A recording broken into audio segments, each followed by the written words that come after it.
Welcome back, sports fans. I'm Shafiq Hinton, and for Frostburg's very own sports show, the Bobcast, I'm your host. We have a great show planned for today. Zach Douglas will be in the studio to shed some light on Frostburg State University's men's lacrosse team. Magdala is in the field with the men's and women's lacrosse team as well. Alyssa McTaggart will bring you 60 Seconds with the Cats. But today, we're going to start off with the panel debate. Here with me today, I have Blake and I have Aaron. So let's dive right into some college basketball. With the NCAA tournament winding down, which top NBA prospects have stepped up and made their draft stock increase? For right now, what I've seen, although his team is out of the tournament, Mason Plumlee has stepped up immensely for the Blue Devils. In the tournament this year, he averaged 16 points, 8 rebounds, shot 64% from the field, had an amazing tournament. I think his stack has moved up. Alex Lynn, although Maryland wasn't even in the tournament, they're in the NIT, just eliminated. He also had a really good tournament. Their average 11 points, 7 rebounds, 3.8 blocks, which is really good for him as a center. So those guys moved up a lot on the boards. You have the stats. What you got? I have to agree, but I also think that they're not getting the same amount of attention because of a lot of younger players that are really stepping up big. You have Seth Curry, you have Shane Larkin from Miami, you have Trey Burke, who's pretty much carried Michigan to the Final Four right now. I have to agree, though, those are some players that definitely stepped up, but I don't think that the attention is really on them right now. I think that everyone's watching these younger players and looking forward for the future right now. And I don't know if they're getting the credit they maybe deserve because of the attention from these other players going into the draft. Well, I mean, Duke will always have the attention. Doesn't matter what's going on in the world. It could be World War III. Duke basketball will be on ESPN somewhere. Dick Vitale will be yelling his head off about it. So I think Duke will always have that attention. I agree these young players are kind of taking over a little bit. Yeah. But you want to talk about somebody who's really stepped up. I mean, Plumlee, when he first came to Duke, a dunker, someone who can rebound a little bit. Now he's turning into a guy with some post moves who can really produce on offense. So, I mean, hey, you take what you can get from him. America, who cares? No Carmelo, no Durant, no talent. Draft the whole Wichita State team. But March Madness has been full of upsets. Does this make for a more interesting tournament? Yeah, I think that that's kind of what March Madness is about. The upsets is what a lot of people look forward to and they're excited for, is who's going to upset that top seed and be the Cinderella story to the end, because that's what a lot of people like to see, is that opportunity. That's what college sports is about, is the opportunity of the underdog that gets that opportunity to make it to the end when no one expected them to. No, my friend. We watch college basketball to see the big boys play. We want to see Duke, North Carolina. We want to see Syracuse, Georgetown. We want UCLA, Oregon. That's what we want. I don't want to see Utah State play Salisbury. I don't want to see some teams, tiny little town I never heard of before, go at it. No, I want to see the big boys play. Who cares about that? But you're never going to see two little towns play. It's when the little town can take down some of the bigger teams and then have to take down that number one seed that no one thought would lose, and that's what causes people to want to watch the game, is like, can Florida Gulf Coast keep going? If Florida Gulf Coast had not beat Georgetown, I know a lot of people that would not have probably watched it up until that point, because they wanted to see if there could be a story, there could be something that makes this tournament more significant than another. Well, look, man, it's really easy for you to go there and beat Georgetown when your schedule during the year is, Grand Valley State, Utah State, Wisconsin Whitewater. You know who Georgetown has to play all year long? Louisville. You got Syracuse, UConn, Villanova. I mean, you're going against big boys every single night. Yeah, of course, by tournament time, guess what? I'm going to be a little bit worn down. You're going to focus on my star player. Guess what? Yeah, you might have that little chance. Play somebody before you come in here to tournament. One game, nothing. 7-game series, you blow them out of the water. If you're the big boys, you should be able to step over those little towns anyway. Isn't that what that's about? If they're not that good and they don't play that many good teams, how would they even stand a chance? Well, that's because they don't have to bang bodies. You try playing against Syracuse, that 2-3 defense, where you can't even try to maneuver your way through. No, you're playing against teams that my high school team could beat probably. Yeah, so like you're not going against that banging style. So when you go in there and play Georgetown, guess what? Yeah, you're a little bit fresher, a little bit looser. You have a little bit of advantage. Georgetown's a little bit more tired. We got a whole conference tournament, Big East tournament going at it. Going to play against, you try to play at West Virginia. 80,000 people sitting there just yelling at you, 20,000 people yelling at you, saying all these, it's just like, no. See, you're not making any sense. You're building up the fact that these teams, these bigger teams are better, and that they go through a rougher schedule and they play better teams and they are used to bigger stadiums and all the people yelling. And then you have a small team who plays not that many good teams, not used to playing at that level. But then you say that they have the advantage in beating this better team, but they're not used to any of that atmosphere or that style of play or any of that.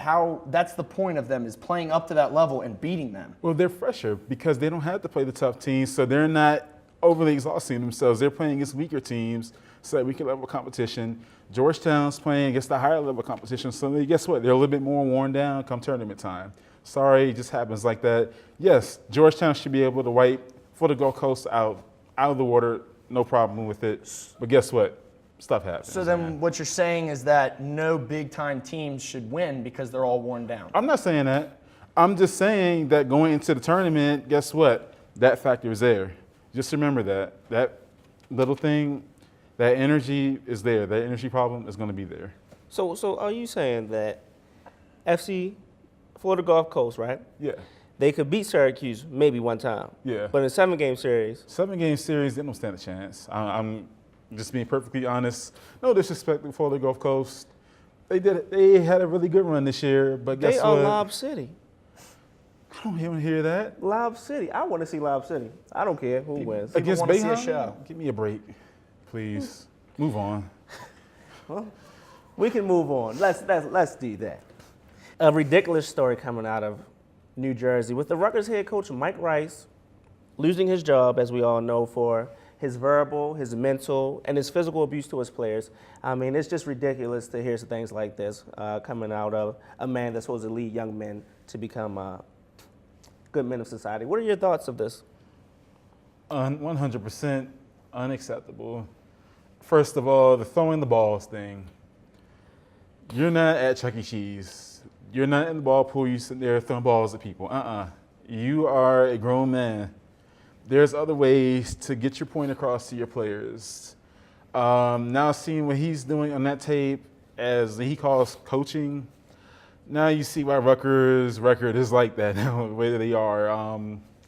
Yeah, there's no reason to do that as a grown man, as a head coach of a team that's supposed to be leading men. Yeah, and I think that the worst part about it is the fact that this will hurt Rutgers down the road in maybe turning this season around in the future and growing and becoming a better team again, because it's going to hurt them when it comes to recruiting. No player now is going to want to go there. Even though he's gone, they're going to question the fact that there's something going on in that gym, and that they don't know if it's completely out of there, and no one's going to want to take that risk and go to Rutgers. I think that hurts Rutgers for next maybe 5 years. And Rutgers can't afford that. You are in the New York, New Jersey area. So guess what? In the Big East, St. John's is right there. Syracuse is right up north. So you're already having a tough enough time as it is getting players to come. Now with this on your hands, all I got to say there is, hey, good luck. Enjoy your little sandwich truck that's there. I heard it's really good, but your basketball team, it's not looking pretty. Now, what's surprising to me is, though, you talk about the teams that's in the Big East, but we're in New York, New Jersey. What's that? Media, baby. What took so long for him to get fired? You got to look to the leadership above him, the athletic director. Is his job in jeopardy? Because he had to cover up, because that media in New York is no joke. Oh, I think there's, without a doubt, you have to question that. You have to think that maybe there need to be more than one person removed for the fact that he was even hired in the first place, because for you to be coaching that way, you can get caught up in your emotions and you can love the sport and want your team to play better, but you can't go that far. And there's no way that no one on that team was being quiet about that. I know if I got hit with a basketball in practice by my coach, I would say something about that. Or someone higher up would find out or see practice. There has to be a way that someone would find out. So I think you have to question the people above him and their jobs right now. Well, that's the thing about it. There were reports that players were lining up outside the AD's door telling him that this was going on.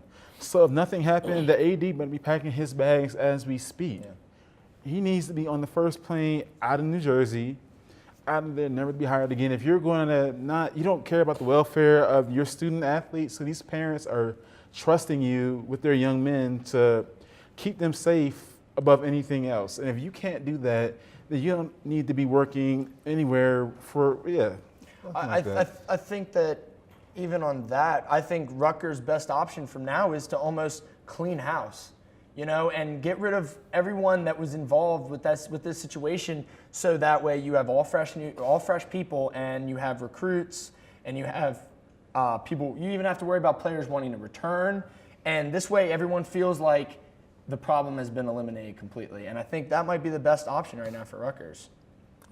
It looks like it. I mean, same, similar thing, not the same, certainly not to this degree. Penn State. No. It's certainly not that level. But as far as getting rid of personnel, worrying about players coming back, yeah, you're worrying about pretty much the same thing. Mm-hmm. You may have to worry about the NCAA stepping in, doing stuff, possibly a fine. That stuff is still to be determined a little bit. But yeah, they're not in a good shape right now. Well, Mike Rice, I know you're at home listening because you don't have a job. So if you want to be a good leader, you might want to take a look at my man Ray Lewis. He'll get you straight because you're lucky those young boys ain't take your head off when you put your hands on them. But we're going to move on. Back to the NCAA tournament. Florida Gulf Coast, as we said, Lob City, baby. Lob City. One of the feel-good stories of the tournament. And what do they get for making this great historic runs? They lost that coach. Coach gone to USC. How did this happen? It's very easy. Florida Gulf Coast, it's nice down there. It's Florida. Tell me, though, which one of you would give up a chance to go to La La Land, Hollywood, the beach, Rodeo Drive, shopping, 90210? Nobody's giving that up. I mean, no, it's not happening. I'm right there with them. Hey, if you want to hire me at USC, have a chance to turn the program around, that's what I'm going to go ahead and do. Yeah, first of all, the main reason definitely has to come down to money. And I think that's got to be one of the main reasons behind why he would leave. But another thing that kind of bothers me is that he may not really wanted to have built that program. He really just wanted to get to the next level. And he had that job opportunity, and he took it, and he left. And I just feel like after a year like this, where your school is, you can help yourself get recruits now. People know the name. I just feel like he really didn't want to be there in the first place. He just wanted to get himself to the next level. Almost, I feel like it's a selfish thing on his part, almost. I can't really call it selfish. I mean, when you're in any business, the goal is to move up. As much attachment as you may have to where you're at, whether it's a school, organization, or business, your goal is to move up. So I can't fault him for taking this opportunity. He jumped on it right at the right time. Yeah. I can't fault him for that. But by doing that, it hurts the opportunity of other schools growing and becoming more of a powerhouse team because of that. I don't even see why maybe he couldn't even have gotten a raise because of it. He takes his team, they beat Georgetown, they move on, they make it all the way to I just feel like he should have some responsibility to want to stay there and help his team grow. I don't know, it bothers me, this situation with him going there. I feel bad for the players that have to now return to Florida Gulf Coast with a new coach. There's no momentum. You lose some of your momentum going into next year because now you don't have your coach. Well, yeah, not to be selfish, but and you do have to kind of look out for yourself. I guarantee he still cares about these young men, their futures, what they're doing, and he had to look out for what he had to do in his career to go maybe somewhere else to maybe, you don't know maybe where he may end up. He may end up in the NBA one day because of this move, but I can't call it selfish. That's true. I respect that. Well, wise man once told me that you got to take care of yourself before you take care of anybody else. But hey, money is power, so you can't really fault the guy for doing what he did. But let's go back to the NCAA and not really the tournament, but the NIT. Most people actually forget about the NCAA tournament, the NIT. What teams stepped up or fell down in this year's NIT, and do you feel that the tournament is even worth the time to read? I think it's definitely worth it. I mean, it gives a chance for teams like Maryland, who barely missed the NCAA tournament, to go in there, show what they had. Sadly, they lost to Iowa, but you know what? They had a great run. It gave a chance for Alex Lynn to boost his draft stock to now where he could possibly be in that top 10, maybe even a top 5 if teams are considering him. Then it's a bad thing for teams like Kentucky, who would go down up to Robert Morris and promptly drop it. Now, granted, that's without Nerlens Noel in the game, but still, you're Kentucky. To lose to Robert Morris is just not a good thing. But, I mean, that's one of the great things about the NIT. And it's funny because the NIT at one point was bigger than the NCAA tournament, 1950s, 1960s. That was the place to be. That's why it was in Madison Square Garden, because that was the tournament. So I think it's still definitely worth it. I think it's a good tournament to have.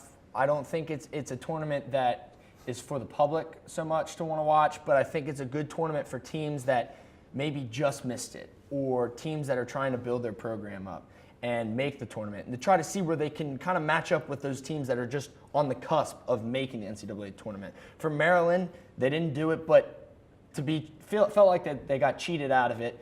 Their job was then to prove that they could win the NIT, to try to show that. And this tournament kind of gives those teams that chance to do that. It's not so much for the public to want to watch and see who wins the NIT unless you're a big fan and you want to watch your team play.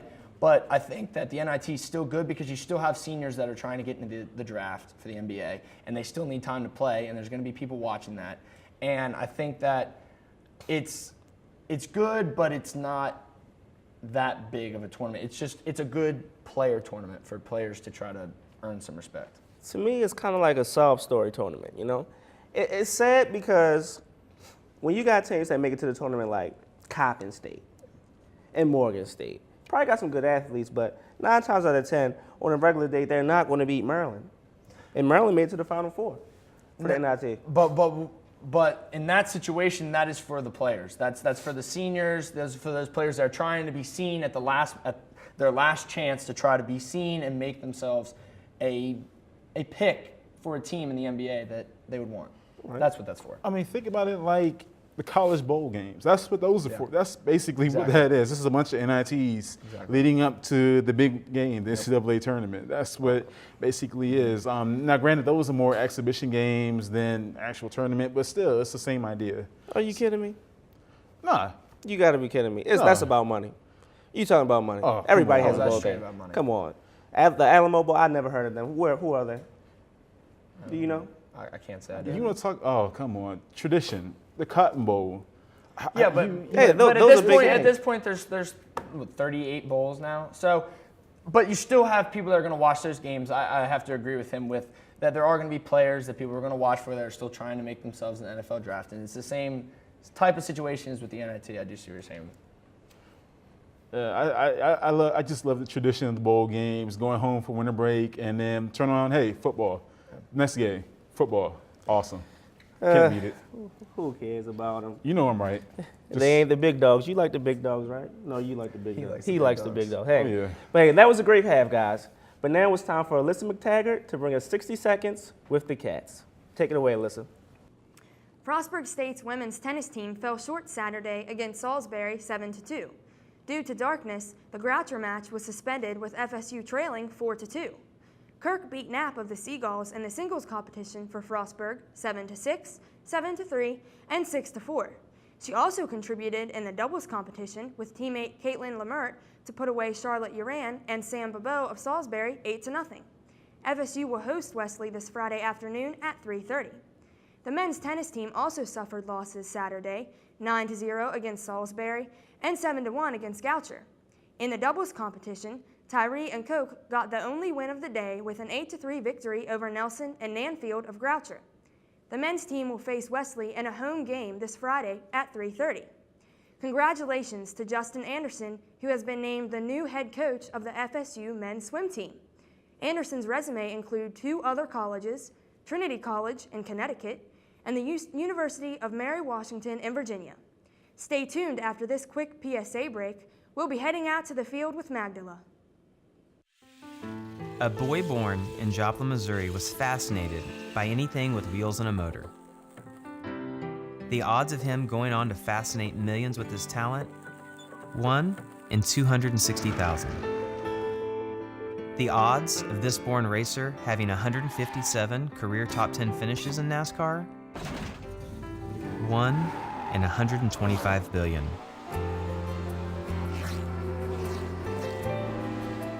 The odds of him winning both the Daytona 500 and the Brickyard 400 in the same year?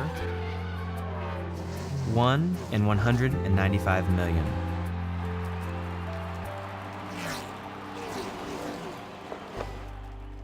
The odds of a child being diagnosed with autism? 1 in 110. I'm NASCAR driver Jamie McMurray, and my niece has autism. Learn more at autismspeaks.org/signs.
Hi, my name is Magda Lusant, and I'm here at FSU's women's lacrosse game where they played Southern Virginia. They took the win today. I got a chance to interview head coach Megan Foy and team captains Caroline, Mallory, and Chelsea. Let's take a look. What are your goals for the rest of the season?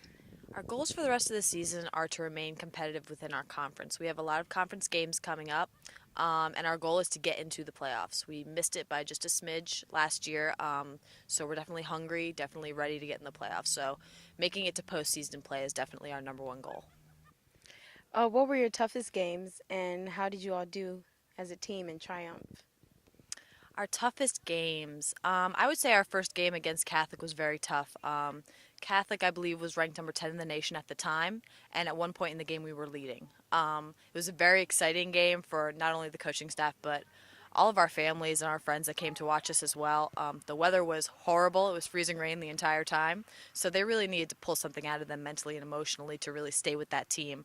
The outcome wasn't how we wanted, but when both teams left the field, you didn't think that we were the ones that lost.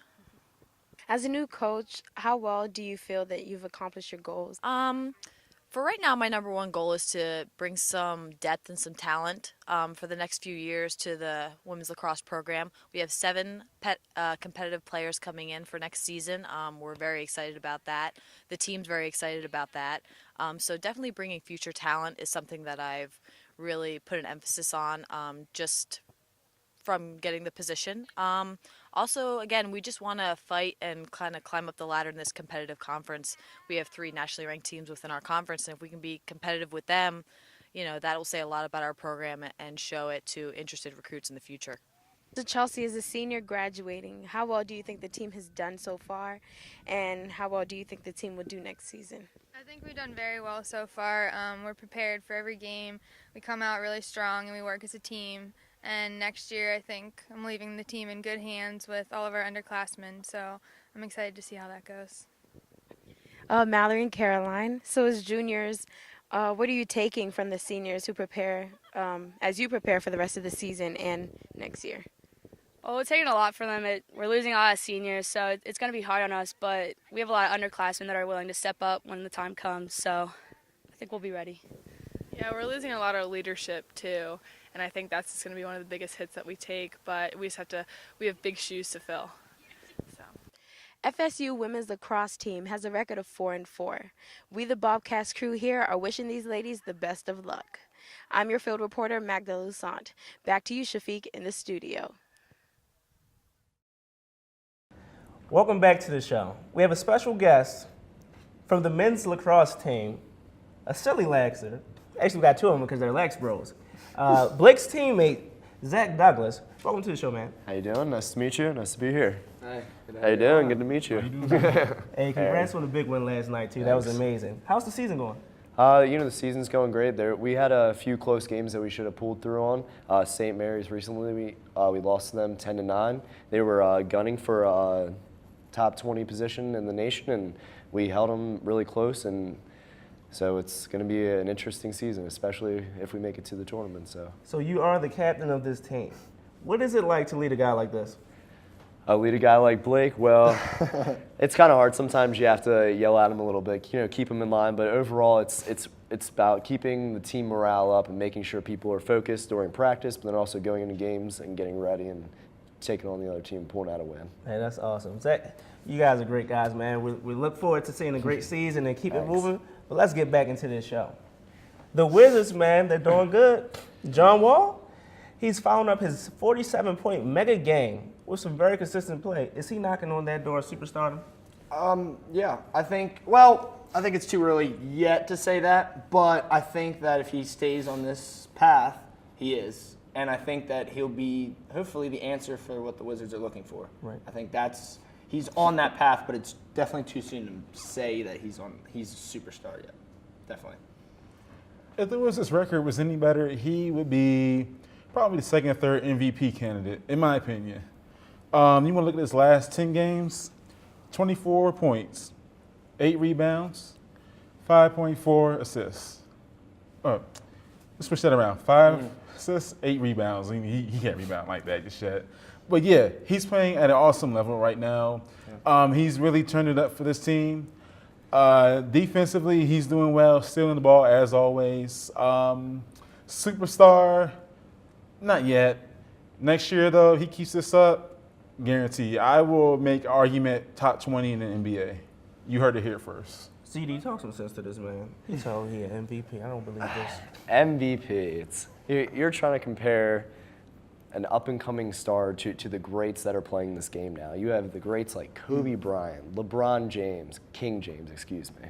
He's King James. He does not have the support like on his team, and he is kind of taking the weight on his shoulders, and that's proven in his last few games. Like, yes, he is stepping up, but I do agree with Blake is that it's kind of a little bit too early. I think that we're almost kind of jumped the gun. I think that we need to see how the rest of the season plays out, and like how you said, next year, if he continues this, then I'll be able to be comfortable with making that assumption that he is a valuable player. Yeah, my other problem with this statement as well is he began to play like this at the end of last season, and then he had his injury and he had to come back from his injury. But he has a slow start and then gets going towards the end of the season. And if he wants to be put up there with the superstars, he needs to come out for the first game and play that way to the end of the season. And I don't know if he's done that yet. I think he still has a couple more years before we can start putting him in the contention. It's definitely a contention for MVP. I think that is a little much for you to say let's take apart the title, MVP, most valuable player.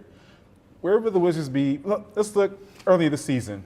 No Wall there. What were the Wizards? What was the Wizards without Jordan Crawford is the question. Jordan Crawford, are you serious? I'm dead serious. Oh, give me a Because John break. Wall was icing his butt. But what you said was about MVP was that he was, you said third? In the who's in front of him?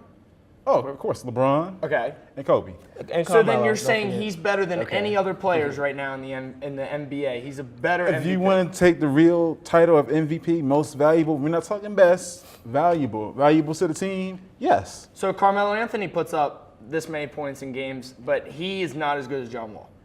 Hey, the title. I mean, you want to see, you take Melo off the Knicks, I think they will still be playoff team still hanging around in there. You take Wall off the Wizards, Get they the are worse than the Vanderbilt Bobcats. Worse. You need to be tested.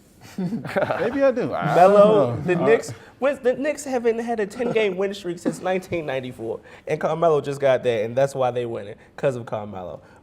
I think that yes, John Wall's maybe on the way, but you are making some statements that might be a little too much this early. Ludicrous. That's all. Whatever. Hey, let's move on. The Heat, their recent 27-game win streak, no longer. Are the Knicks the biggest threat to beat them in the playoffs? ZD, I'm going to let you handle this. You my man, Lex, bro. All right, well, thank you. I appreciate that. Well, the Knicks being the next biggest team, with how Carmelo's playing, I can definitely see it. Dropping bombs, making everything rain. Those threes, beautiful. But the talent that the Heat has is vastly superior to the Knicks. Like how you stated before, is that since 1994, you said they haven't went on a 10-game win streak. The Heat, they have it's no matter who doesn't step up or show up to a game, they have people to replace them. Whereas the Knicks, I feel as though if Carmelo doesn't show up, it's not going to be a game. I also think that the Heat they have the advantage in a 7-game series over the Knicks. I think that the Knicks are a good team and definitely a threat, but I just feel that the level that the Heat play at are far more superior right now in any 7-game series with any team in the NBA right now. I also believe about the streak that this streak almost is pushing them to now prove that they have to win this championship, and I don't think that any team is going to get in the way. There's one team that I would like to see. They played twice this year, and both of them decided for one reason or another to take their top players out, and that's the Spurs. In a 7-game series, I want to see a fully healthy Heat team go against Timmy D and the boys in San Antonio and see what kind of mess they can make. I really think that San Antonio, fully healthy, can actually beat Miami. They have an advantage in point guard play. Down low, I know LeBron is a force, and he can be that. But I want to see what Miami can do against the big fundamental. Can they shut him down with Ginobili, with Parker, with the rest of those guys stepping up? I mean, you were talking about San Antonio, one of the deepest teams in the NBA. Miami does not have that kind of depth. Outside of the big three, you need someone to step up and give them 20. May not happen. San Antonio, you got Tiago Splitter that can maybe do it. A couple of other guys. You got George Hill, who's not George Hill, but Danny Green, who's shown that he can step up too. So I want to see in a 7-game series what can happen between these two. You guys need to stop it, all of you. I don't know why. To me, it baffles me. The Knicks blew them out the first game they played. They blew them out again the second game they played. They let them win the third game. The Knicks was annihilating them the whole time. You know, Skip Bayless, Stephen A. Smith, Chris Broussard, all of you, even you guys disappoint me, man. Why do y'all ignore the fact that the Knicks have handed the Heat their lunch every time they played? I'll give it to you. But Go the ahead. Heat is a great team, so I'm sorry, Melo, you're my boy, but y'all gonna have to really kick it in overtime. But y'all can do it, baby. It's not the playoffs yet. Miami has little to nothing to play for right now. They are the number 1 seed, clearly. If you're the number 1 seed, you have nothing to play for. You have no reason to go out there, put up 100%. Well, don't you Don't you like the big dogs? Don't you want them to just dominate and work their way right through, right? Isn't that they have something to play for, right? Hey, this is the NBA now. We're not talking about college. We're talking about NBA. Hey, well, don't you think LeBron is tired of Melo kicking his asinine every time they play? Again, he'll address that when we get to the playoffs. Watch the switch. Watch it. Do you not think that the Heat are going to step up during playoff basketball time? Playoff basketball is some of the most incredible athleticism that ever comes forth in any sport. That is when teams, especially when you take the big three from the Heat, you put them in playoff mode, they are just going to go beast. They are going to slam, they are going to drive, and no one else can take it to the paint like those three. And I still think that when it comes to playoff basketball, it's going it's going to come down to who are your guys, and I just think the Heat, they just have too many people, too many weapons that can take it in and get those nice inside the paint field goals. Hey. Yet again, great panel, guys. But let's take it out with Maggie, who's in the field with the men's head lacrosse coach. Hi, my name is Magda Lusant, and I got the chance to come here today and speak to Coach Pierce, the head coach of the boys lacrosse team. Let's take a look. How well do you expect the boys to do this season? Well, we're expecting a good year. We in our first year, we were really excited about the way things were going. And in our second year, last year, we had a lot of injuries, and all of those guys are back for the most part. Luke Flagg, who's a guy we're really looking forward to getting back, actually just came back for his first game on Saturday, scored 2 goals for us, and we only lost by 1 goal to St. Mary's, who was a team that was receiving votes for the top 20 in the country. So we think that getting Luke back and all of our guys back and just guys that have 2 years of experience under their belt, we really think that right now, we're making the transition from being a startup program to just a team that can go out and play with everybody on our schedule. So our expectations are really high this year. How do you motivate your players for a game? Well, what I like to do is I like to make my guys feel as though they're completely prepared entering a game.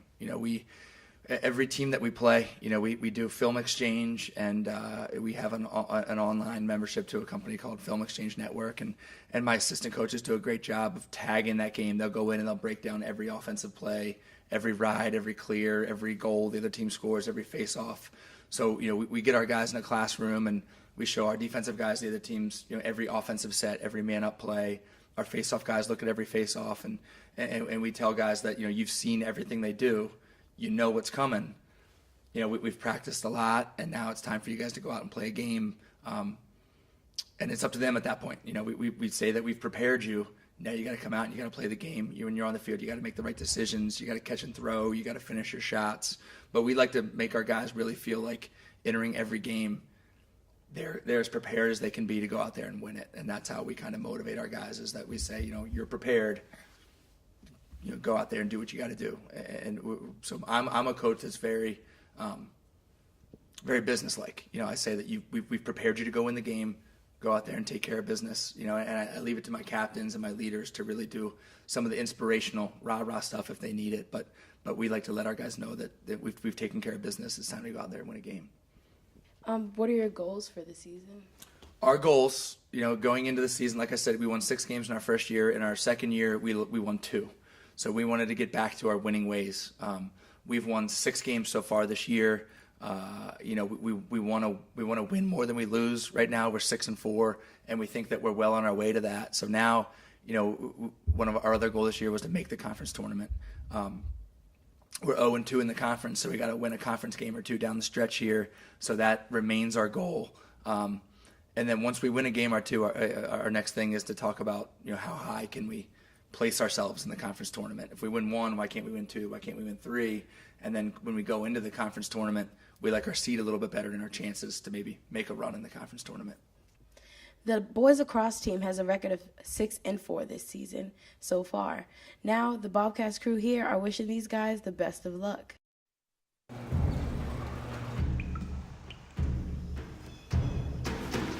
The pain will not control us. It will never break us, define us, or keep us still. Because arthritis can't beat us if we beat it first. In the fight against arthritis, you need a weapon. What's yours? Visit the Arthritis Foundation at fightarthritispain.org.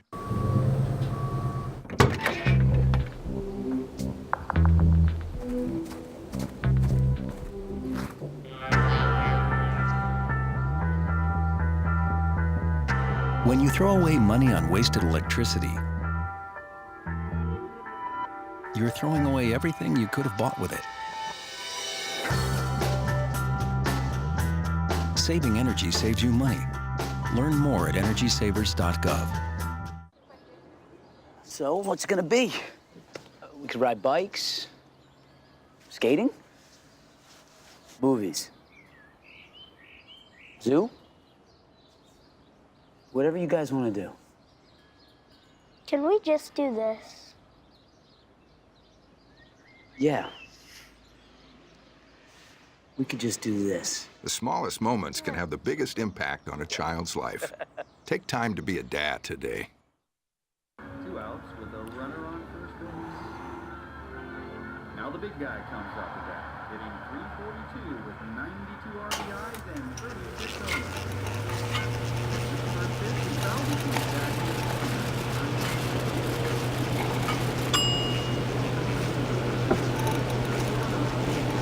Chill raw and prepared foods promptly. 1 in 6 Americans will get sick from food poisoning this year. Keep your family safer. Check your steps at foodsafety.gov.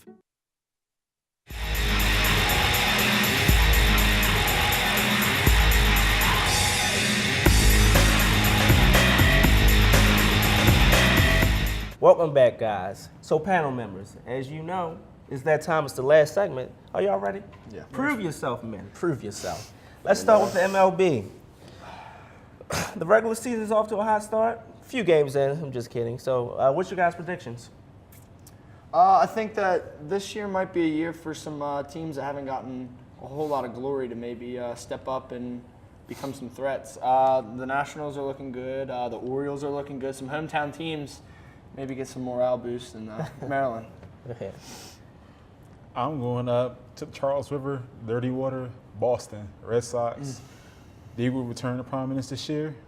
We will be back. New York is slipping. I think we could take out Baltimore. No disrespect to the Orioles, but we got them. Yeah, give me Boston this year. Disrespectful to the muscle on Russell Street. ZD, talk some sense to him. Boston this year, it's just I can see where you're coming from. That's kind of a bold statement for me. I don't know if you've watched the Orioles games, but the catcher Wieters, amazing. Look at his arm; it's a cannon. He can throw it from the plate to second, and it's just so fast. His vision and his knowledge and his baseball IQ is ridiculous. And also their pitching lineup, there you have so much depth. And I think that if they use their submarine pitcher, that nice sidearm O'Day, it's going to be something that's going to be a nice weapon for them later on down the season. So O's all day. I also think it's also too early to count the Yankees out yet. I think that they're still will always find their way to turn their season around and become a threat at the end. And it pains me to say it, but I think that you still got to watch them. Definitely. Yep, they're very good at that. One team to win it all. Boston. Orioles. I'm going to go Yankees. Oh. Traitor. Both of y'all can just go somewhere Well, early. we'll see. We'll see what happens to the long season. 150 games to go? Yeah. Something like that. But right around the corner. It's the very beginning. What about Straszy, Steven Strasburg out there in D.C.? Pitched like a man among boys last night. Does this validate him sitting at the end of the season, his hot start? Does that validate what the coaches did? Yes, it does. This is a young kid. You don't want to mess up his career. You see so many careers just messed up by arm injury. I mean, you want to look at Chicago, 2003, 2004. 2 young men had all the promise. They could have taken them to a World Series championship. Injuries derailed them. I'm talking about Kerry Wood, and I'm talking about Mark Pryor. Now you see Pryor still trying to get himself back into baseball. Kerry Wood just retired. I mean, it's just so sad to see when guys go down with these injuries. So I think it was good to keep them on the shelf, get them healthy. Now you have them for a full year, however many pitches you want them to go. Get ready to end up National League. Just get ready.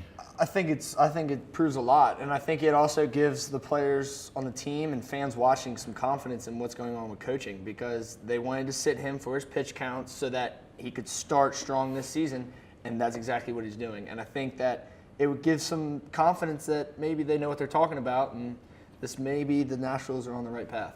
Yeah, and I'm going to have to agree with Blake on this one. I think the coaching staff and the athletic training staff definitely made the right choice to sit him and make sure that his pitch count was low, because as you can see, he's coming back and he's throwing heat and he's looking good. So it's something that I know people are skeptical on, but like I said, it's horrible to lose players to injury, and it's something that will plague people as they go throughout their career if they come back too early. And I think that by sitting him, yeah, it was horrible for the end of last season, but the beginning of this season, it turns out to be, looks like it's like the right choice.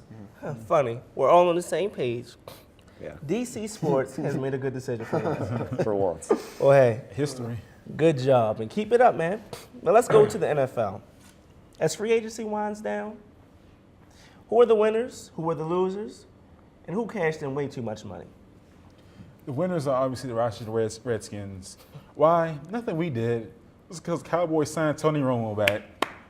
Oh, wow. I'm elated. I mean, do you know how many passes we're going to get from him now? I mean, this is a beautiful development. I want to say a good, big, warm thank you to Jerry Jones for making this move. This is just beautiful.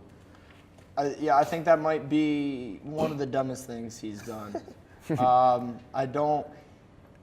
Tony Romo, he keeps getting these chances to prove himself and be an elite quarterback, and every time he chokes. And I can only give a player so many second chances before it's time to call it quits. And they obviously didn't think that there was time to call quits yet. And I just think that this really hurts the Cowboys now for the rest of Tony Romo's career. They're not a contender, I don't think.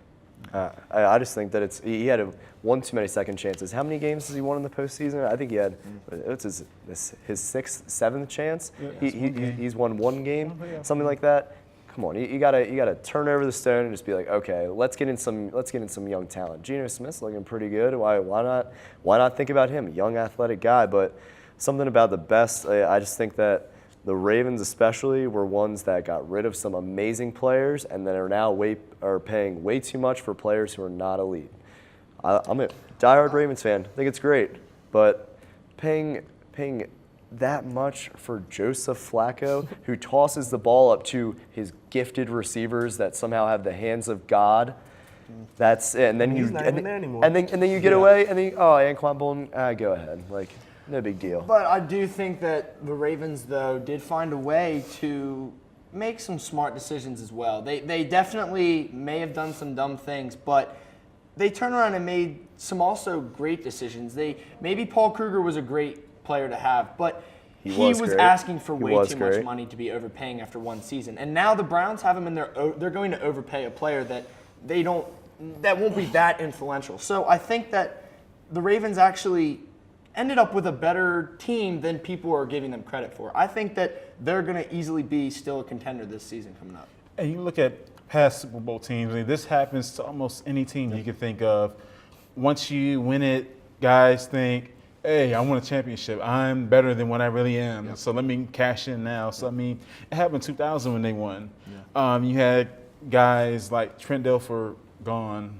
Even though he wasn't the biggest name, he was still gone. So, it just happens. And you have to rebuild. But as Ravens fans always tell me as a Redskins fan, in Ozzie we trust. So, looks like they're going to have to trust Ozzie with this one big time. Yeah.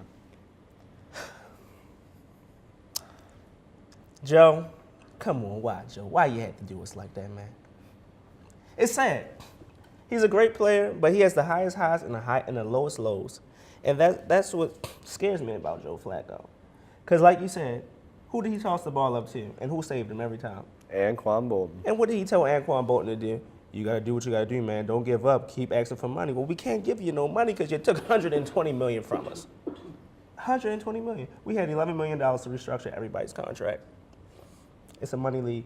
It's sad. And it's very sad because some of the greatest quarterbacks, like I believe Tom Brady, correct me if I'm wrong, is actually taking pay cuts that way they can keep great quality players on their team and also possibly bring in other great players that will expand and give them a better chance of going farther into the postseason. Yeah. But I think that this contract may be big for Joe, but I think it's good in a way for him because it puts a little bit more pressure on his shoulders, but it also gives him some confidence to feel like maybe I am an elite quarterback. And now he can live. He still has Torrey Smith.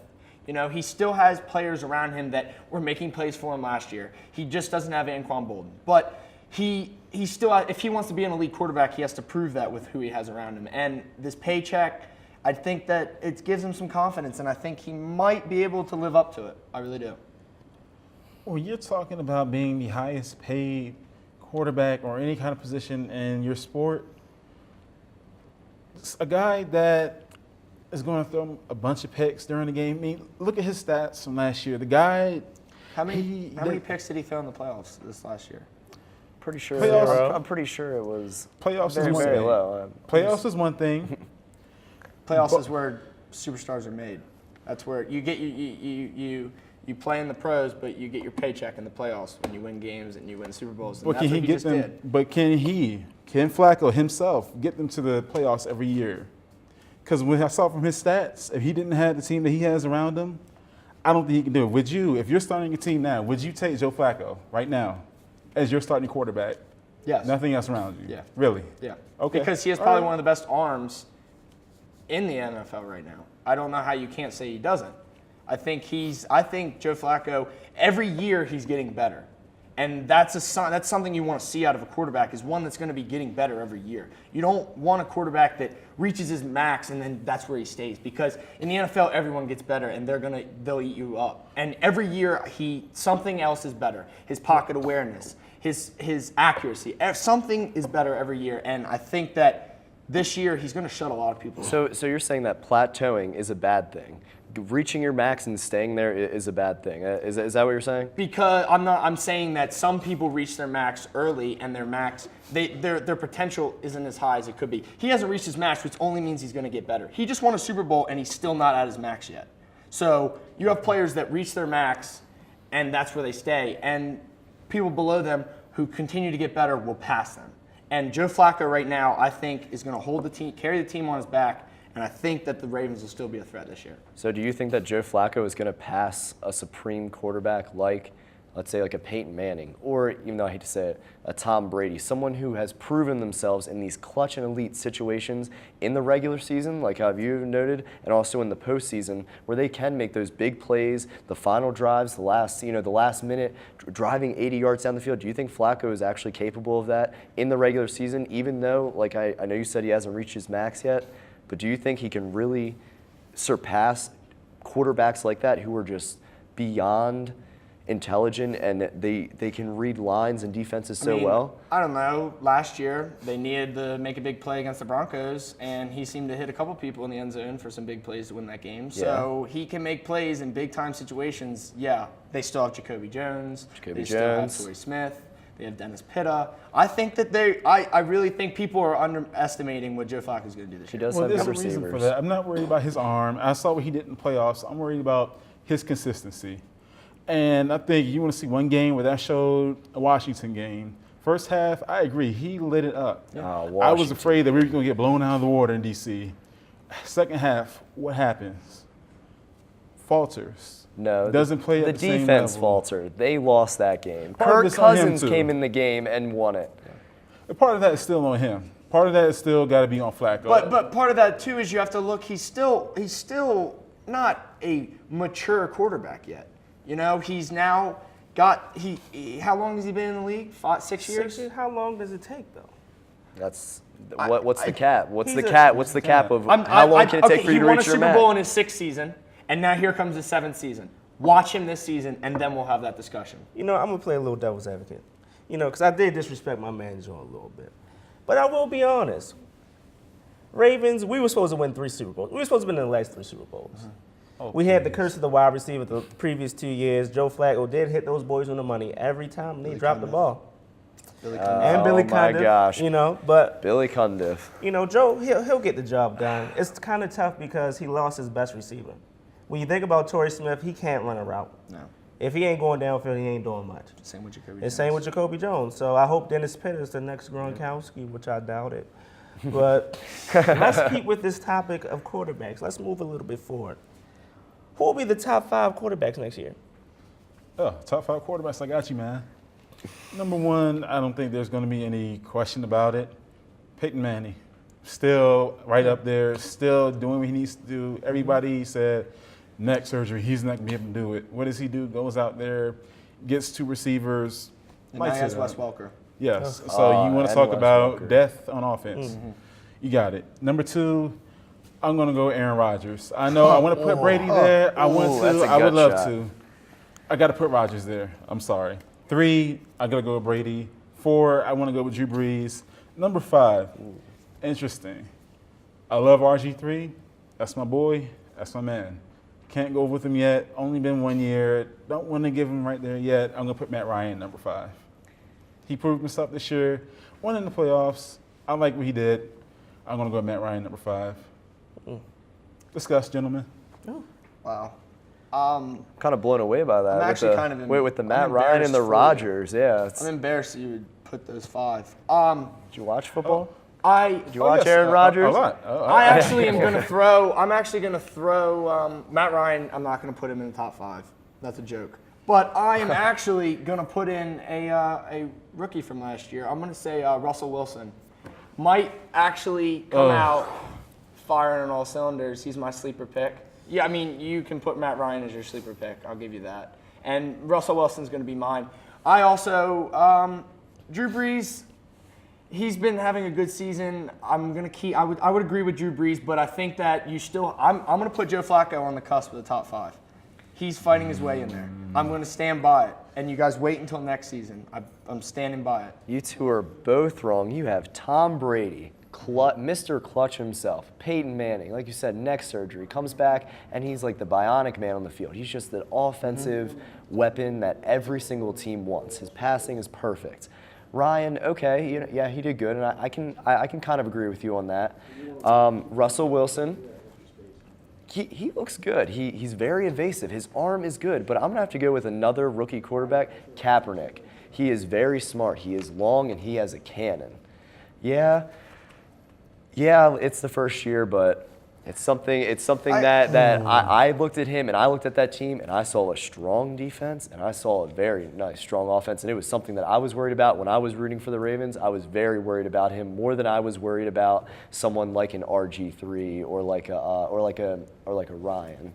I would have to say probably Kaepernick's going to be in my top 5. I wouldn't put Colin Kaepernick top 5, but I definitely think that this year, if he can come out and play like he did last year, he definitely will be talking about in the season after. Definitely. I think it's too soon to put him up there. But I do like how you are putting. You have to put. I feel like you have to put a young gun up there and just give him a chance. And that's what I think Russell Wilson's going to do this year. I think that he's more elite than the other rookies from last year. Well, I would have to put. If you're going to do a sleeper rookie pick, I would have to go with RG3. Then the healthy RG3. You see the damage that he done. Pretty nice. You see the damage that he did. How healthy is he going to be? Is he when he fully heals? Is he really going to be 100% after this injury? Is he really going to be 100%, or is his 100% now only going to be 95 or 90? Well, is that what's going to happen? He's ahead of schedule. He keeps keeping himself going on the right track. I think he will be there 100%. If not at the start of the season, maybe a couple games in. Yeah, I think he will be at 100%. He has the weapons around him. He has Fred Davis, who's back. He has Josh Morgan, who is a very underrated, underappreciated receiver who goes over the middle. He does have weapons. Yes. He does have weapons. And he is very smart. His interceptions were very low. For a rookie, like, who knows, it might be the Cam Newton curse where it comes in first year, awesome, then second year, just, so I guess we'll have to see. I'll give you guys a top 5. Russell Wilson at 5 because he's going to play for that coach. Thank you. RG3, I think he'll come back good. Joe Flacco at 3 because the boy is clutch. Okay. The boy is clutch. Thank you. Peyton Manning, Yep. he getting old. But Tom Brady, that boy is like surgery, man. Yep. He's a surgeon. Yep. But hey, we had a great show today. I want to thank my man ZD Thanks, for coming out. appreciate it. It was Thanks great. for coming in. Teammates, Guys. Lex, bro. Thanks, Aaron. And Appreciate it. hopefully you guys tune in next week when we come back for more of local and national news and sports and all that good stuff that we do for you here on the Bobcast. I'm your host, Shafiq Hinton, and remember, guys, achievement. Good, better, best. Never let it best. To your good is your better, and your better is your best.